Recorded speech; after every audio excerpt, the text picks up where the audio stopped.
ଏହା କୌଣସି ଫିଲ୍ମର ସିନ୍ ନୁହେଁ। ଜରା ଭାବନ୍ତୁ, ଯଦି ମହାଦେବଙ୍କ ତୃତୀୟ ନେତ୍ର ହଠାତ୍ ଖୋଲିଯାଏ ତେବେ କ'ଣ ହେବ? କୁହାଯାଏ ଏହାର ଅଗ୍ନିରୁ ସମଗ୍ର ସୃଷ୍ଟି ମଧ୍ୟ କମ୍ପି ଉଠିପାରେ।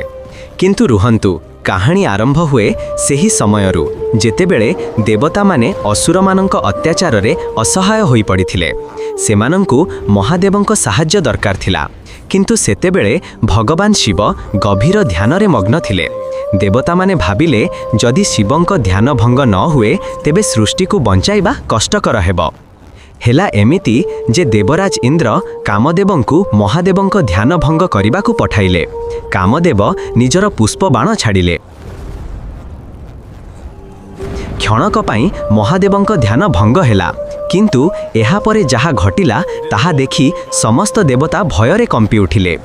ମହାଦେବ କ୍ରୋଧରେ ନିଜର ତୃତୀୟ ନେତ୍ର ଖୋଲିଦେଲେ।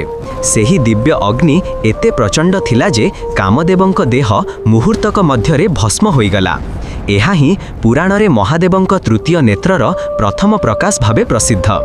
ପରେ ମା ପାର୍ବତୀ ଏବଂ ଦେବତାମାନଙ୍କ ପ୍ରାର୍ଥନାରେ କାମଦେବ ଅନଙ୍ଗ ରୂପରେ ପୁଣି ଅସ୍ତିତ୍ୱ ପାଇଲେ। ଆଜି ମଧ୍ୟ ଭକ୍ତମାନେ ମାନନ୍ତି ମହାଦେବଙ୍କ ତୃତୀୟ ନେତ୍ର କେବଳ ବିନାଶର ପ୍ରତୀକ ନୁହେଁ, ବରଂ ଅହଙ୍କାର ଏବଂ ଅଧର୍ମର ଶେଷର ପ୍ରତୀକ। ଯଦି ଆପଣ ମଧ୍ୟ ମହାଦେବଙ୍କ ମହିମାରେ ବିଶ୍ୱାସ କରନ୍ତି ତେବେ କମେଣ୍ଟରେ ହର ହର ମହାଦେବ ନିଶ୍ଚୟ ଲେଖନ୍ତୁ।